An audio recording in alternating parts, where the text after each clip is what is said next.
አይናችን ወደ ቢጫነት የመሄድ ምልክቶች አሉት ማለት ነው። ይሄ ድካም ከሌሎች አይነት ድካሞች ለየት የሚያደርገው ሰውየው አትሬስት ቢሆን ቁጭ ብሎ ራሱ ድካም ስሜት ሊኖረው ይችላል። መነሻውስ ምንድነው የሚለውን ስናይ ሁለት አይነት መነሻዎች ይኖሩታል። በጉበታችን ውስጥ ከፍተኛ የሆነ የስብ ክምችት በሚኖርበት ጊዜ የሚፈጠር ችግር ነው።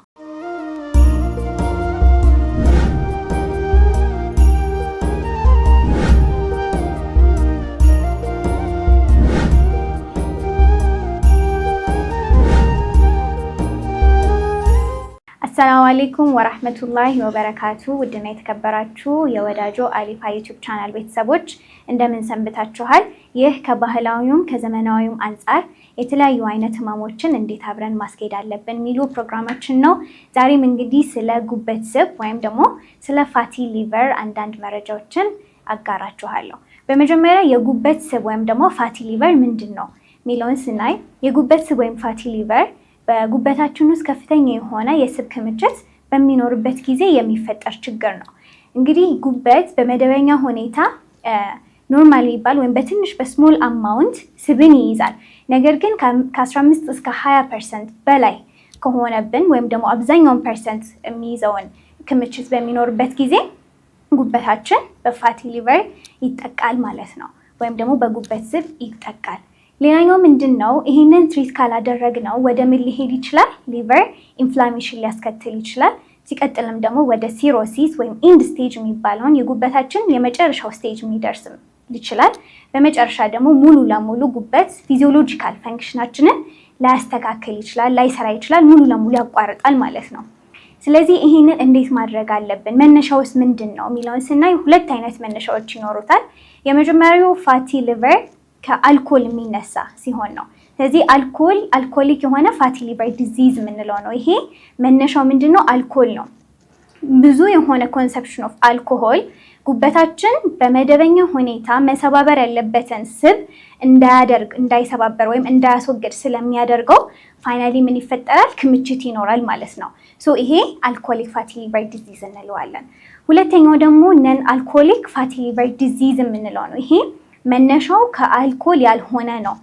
ስለዚህ ምን አይነት መነሻዎች ሊኖሩት ይችላሉ? የመጀመሪያው በደማችን ውስጥ ያለ ኮሌስትሮል ካለን ወይም ደግሞ ስብ ክምችት በጣም ከፍተኛ የሆነ ከሆነ፣ ሁለተኛ ደግሞ ላይፍ ስታይላችን በጣም ፑር የሆነ ደካማ የሆነ ላይፍ ስታይል ካለን፣ ከቀን ዕለታችን ተግባራችን በሙሉ የደከመ ከሆነ፣ እንዲሁም ደግሞ እንቅስቃሴዎቻችን የተገደቡ ከሆኑ፣ በደም እንቅስቃሴ የማናደርግ ከሆነ፣ አመጋገባችን ላይ በጣም ስብ የበዛበት ምግብ የምንወስድ ከሆነ በእነዚህ የሚከሰት ፋቲ ሊቨር ደግሞ ነን አልኮሊክ ፋቲ ሊቨር ዲዚዝ እንለዋለን። ስለዚህ ምንድን ነው መንስኤዎቹ ምንድን ናቸው የሚለውን ጀነራላይዝ ስናደርገው አንደኛው አልኮል ነው። አልኮል ኮንሰፕሽን ወይም ከመጠን በላይ መውሰድ አንዱ እንዲፈጠር የሚያደርገው ነው። ስኳር ታማሚዎች፣ ኮሌስትሮል ያለባችሁ፣ እንቅስቃሴያችን የተገደበ በጣም ከባድ የሆነ የሰውነት መጨመር ያለባችሁ ወይም ኦቤሲቲ የምንለው እነዚህ መንስኤዎች ናቸው በዋነኝነት ለጉበት ስብ መፈጠሪያ ማለት ነው። ስለዚህ ምን አይነት ምልክቶች ልናይ እንችላለን? አንደኛው ጉበት በጣም ቻይ የሆነ ነው ይችላል። ነገር ግን ሰዎች ላይ ሲፈጠር ስብ ወይም ደግሞ ህመሙ ሲፈጠር አሲምፕቶማቲክ ሊሆን ይችላል ወይም ሲምፕተሞች ምልክቶች ላናይ እንችላለን። ነገር ግን ቀስ እያለ ከጊዜ ሂደት በኋላ ድካም ወይም ደግሞ ፋቲግ እና ዊክነስ የምንለው ነው። ይሄ ድካም ከሌሎች አይነት ድካሞች ለየት የሚያደርገው ሰውየው አትሬስት ቢሆን ቁጭ ብሎ ራሱ ድካም ስሜት ሊኖረው ይችላል ማለት ነው። ሁለተኛው ምንድነው? በቀኝ ሆዳችን ከላይ በኩል ህመም መሰማት ይጀምራል ማለት ነው። ስለዚህ በዚህ ጊዜ ምንድነው?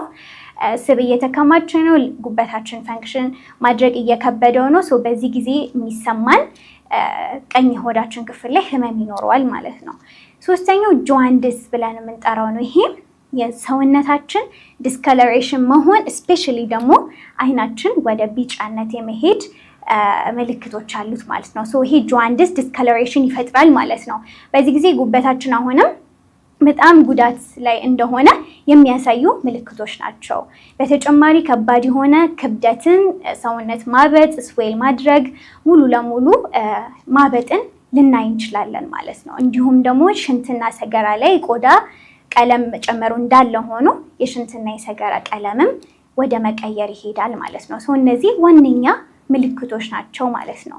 ስለዚህ አሁን ይህንን እንዴት አድርገን መከላከል አለብን፣ ምን አይነት መከላከያ መንገዶች አሉ የሚለውን ስናይ ኢን ጀነራል ከባህላዊም ከዘመናዊው በምን መከላከል እንችላለን? አንደኛ ጤናማ የሆነ አመጋገብ መመገብ መቻል አለብን። ወይም ደግሞ ይሄ ጃንክ ፉድ ፕሮሰስድ የሆኑ ፉዶች በጣም በፍጥነት የሚደርሱ ምግቦችን ፋስት ፉዶችን አብዝተን መጠቀም የለብንም ማለት ነው። ሁለተኛው ደግሞ እንቅስቃሴያችንን በደንብ ማድረግ አለብን። ለሰውነታችን አደራ ያለን ለራሳችን ስለሆነ አልኮል መቆጠብ መቻል አለብን። አልኮል መቆጠብ መቻል ደግሞ መች ነው ሙሉ ለሙሉ ወደ ማቆም የሚሄደው? ጉበታችን እየተጎዳ እንደሆነ የሚያሳዩ መረጃዎች ከወጡ ምንም አይነት አልኮል ኮንሰፕሽን መኖር የለበትም ማለት ነው። ስለዚህ እነዚህን አይነት ነገሮች ክብደታችንን ባላንስ ማድረግ አለብን።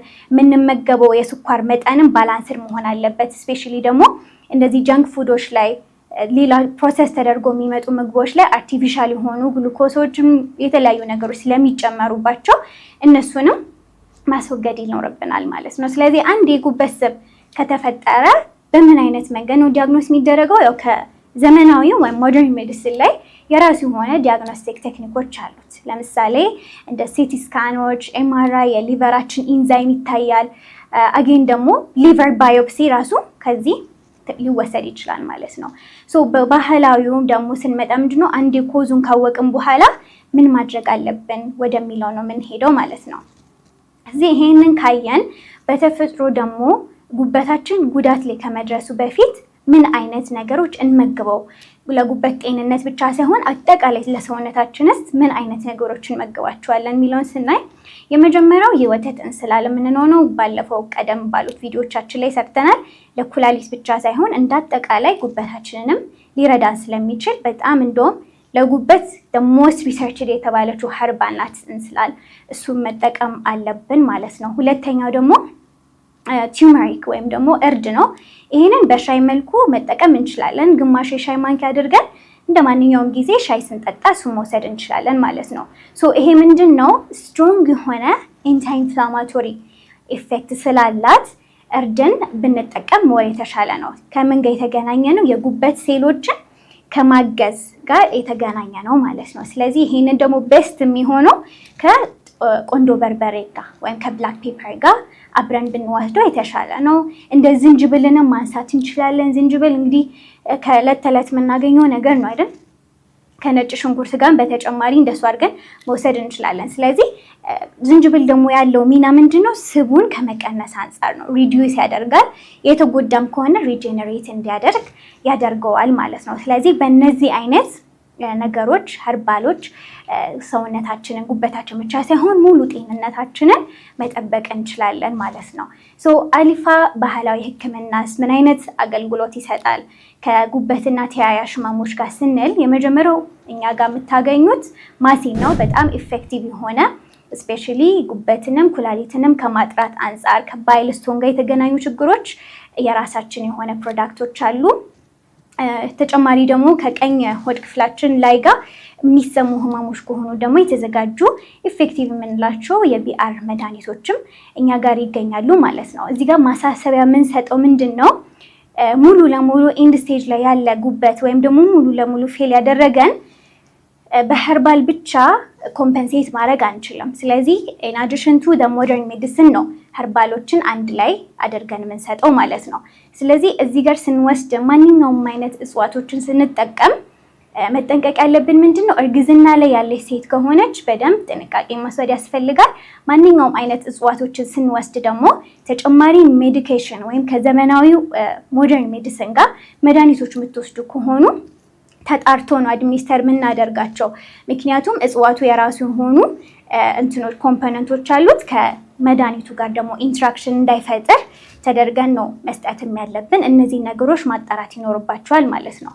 ስለዚህ ይህንን በማድረግ አሁን የጠቀስናቸውን ነገር በማድረግ ከጉበት ስብ ከተለያዩ አካላዊ ጤንነቶችንን መጠበቅ እንችላለን። የተለያዩ ህመሞችንም ማስወገድ ቀድመን መከላከል እንችላለን የሚል ከአሊፋ ባህላዊ ሕክምና የሚተላለፍላችሁ መልእክት ነው። በቀጣይ ደግሞ የተለያዩ ህመሞችን አብረን እንዴት በኸርባሎች እናክማቸዋለን የሚሉ ስራዎችን ወደ እናንተ እናደርስ የሚሆነው።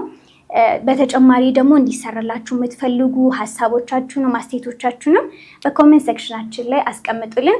በቀጣይ በተለያዩ ርዕሰ ጉዳዮች ወደ እናንተ እንደርሳለን። ጤናዎትን በተፈጥሯዊ መንገድ ይጠብቁ እንላለን። እስከዛው ሰላም አለይኩም ወራህመቱላሂ ወበረካቱ።